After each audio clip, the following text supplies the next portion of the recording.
ग्रह चक्कर आप ही बनाने वाले हो, आप ही सुधारने वाले हो। आप समझ रहे हो? जैसा करोगे कर्म वैसा परिणाम मिलेगा। कर्म प्रधान विश्व करी राखा, जो जस करही तो फल चाखा।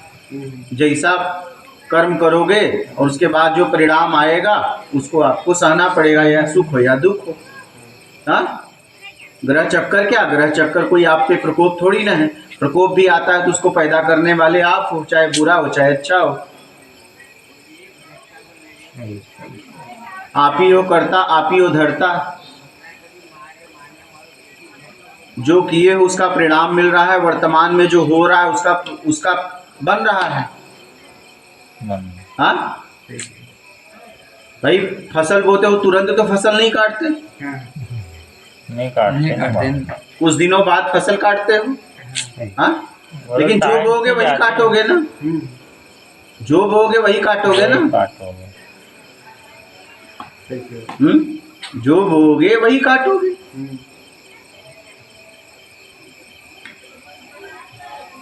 समझ रहे हो? गुरु वशिष्ठ के पंडित ज्ञानी, वन में विपद पड़ी, कर्म गति टारे नहीं टरी। जब राम जैसे, जिसे भगवान कहा जाता है, उनके पिता को साधारण पिता का श्राप था, श्रवण के पिता का, वो श्राप से मुक्त नहीं करा पाए, नहीं किए, और स्वयं जो उनको प्रारब्ध था उन्होंने भोगा। तो आपको कौन बचा सकता है? आप ही बचा सकते हो, या न करके या भोग के। क्या? या तो न करके या भोग के। समझ रहे हो? ग्रहदशा क्या है? जो आप करते हो वही मिलेगा। आप बस थोड़ी नहीं पाओगे। आप एक तरफ करते हो, एक तरफ करने का उपाय खोजते हो कि इससे बच कैसे जाऊं, हो ही नहीं सकता, असंभव। पेट एक ही है, जो खाते हो उसका रिजल्ट आता है। आता है कि नहीं आता? जो इसमें पेट एक ही है ना, एक ही जगह जाता है। पीड़ा की गोली खाते हो तो पीड़ा दूर होता है, और अगर बुखार की खाए तो बुखार वाला काम करता है कि नहीं? देखो, गोली एक ही जगह जा रही है। एक ही जगह जाती है, दो जगह, एक ही जगह जा रही है। तो जो करोगे वही परिणाम मिलेगा। समझ रहे हो? इसलिए करने से पहले सोच लो, मैं क्या करूंगा, इसका परिणाम क्या होगा। समझ रहे हो?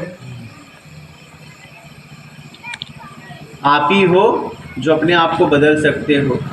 समझ रहे हो? आप ही हो जो अपने आप को मुक्त करा सकते हो। आप ही हो जो अपने ग्रह दशा को सुधार सकते हो, सत्कर्म करके, अच्छा करके।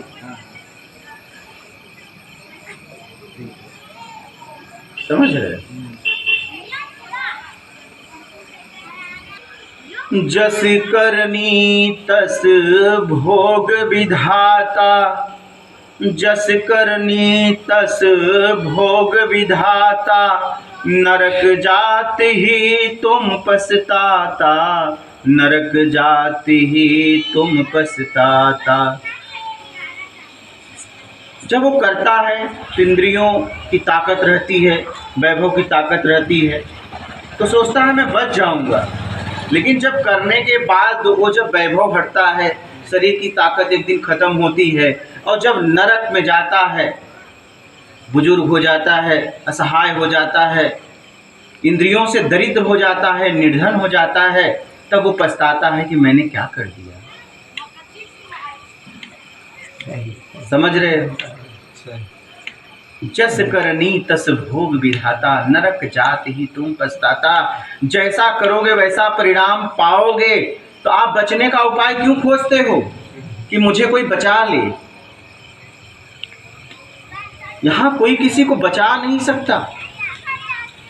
जितने लोगों के नाम से आश्वासन दिया जा रहा है कि आओ हम तुम्हें बचा लेंगे, वो लोग, पूरे विश्व की बात कर रहा हूं, वो लोग खुद जीवन में उस भोग के मरे हैं। कोई रोगी होके सड़के मरा, जो परम स्थिति को उपलब्ध हुए हैं, जिन्हें समाज में भगवान का दर्जा दिया गया है। हर धर्म की बात कर रहा हूं, चाहे संसार में कोई भी धर्म हो।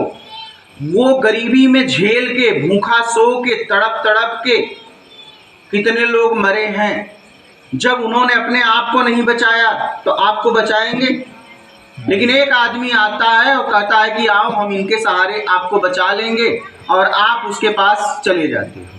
आप ये नहीं सोचते कि जिसके द्वारा ये कह रहे हैं कि इनके द्वारा मैं आपको बचा लूंगा, ये खुद भोगा है तो मुझे कैसे बचाएगा? ध्यान दीजिएगा।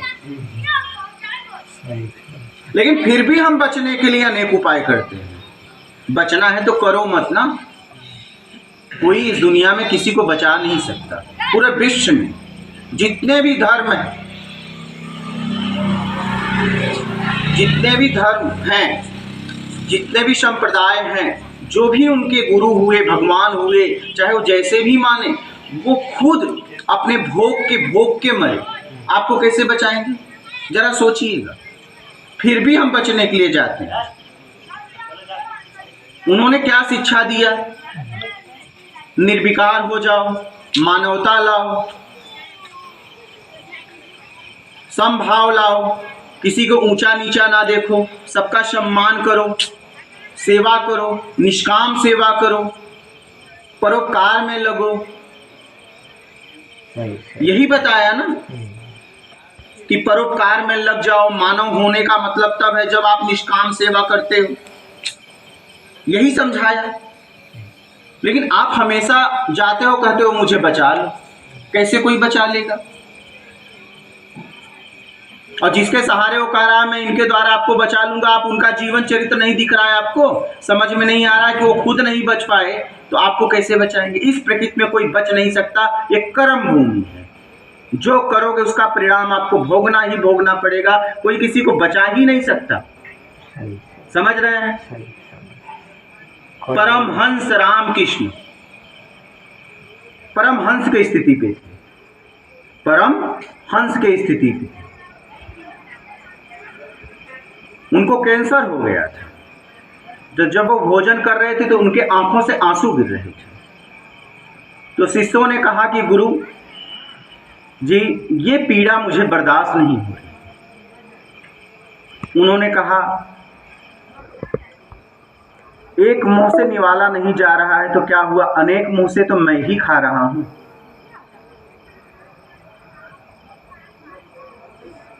फिर भी उन्हें संतुष्टि नहीं मिली उनके शिष्यों को। उन्होंने स्वामी विवेकानंद से प्रार्थना किया कि गुरु जी का कैंसर ठीक करो। कैंसर को ठीक करा सकते हो, समझ रहे हो? कैंसर को ठीक करवा सकते हो। तो उन्होंने प्रार्थना किया माँ से प्रार्थना किया कि माँ गुरु जी का कैंसर ठीक कर दो। तो उन्होंने कहा कि बेटा, इसका हर जन्म में कैंसर ठीक करते आई हूँ, हर जन्म में कैंसर ठीक करते आई हूँ। इसको कैंसर का भोग भोगने के लिए अनेक जन्म लेने पड़े हैं। इसे कैंसर का भोग भोग लेने दे और ये मोक्ष के स्थिति पे है। इस जन्म में इसे मोक्ष हो जाए, मुक्ति मिल जाए। जब रामकृष्ण परमहंस जैसे का कैंसर ठीक नहीं हुआ, भोग के भोगना पड़ा, तब शरीर छूटा, तो आप कैसे बचने का उपाय ढूंढ रहे हो? आपको समझ होनी चाहिए।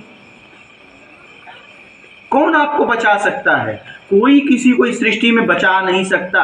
एक ही आप हो जो बचा सकते हो, या तो न करके या भोग के, बस। समझ रहे हो? या तो न करके या भोग। भोगने से बचने का उपाय जो ढूंढ रहे हो ना, बंद कर दो, मतलब छोड़ दो।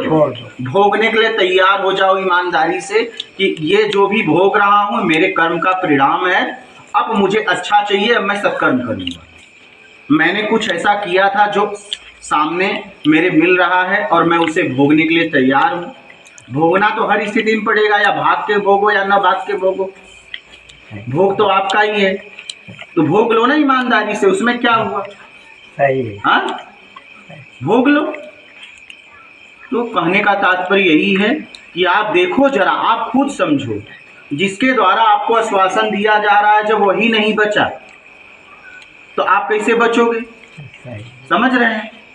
कि इस बात को गहराई से समझिए। इस बात को गहराई से समझिए और आगे बढ़िए।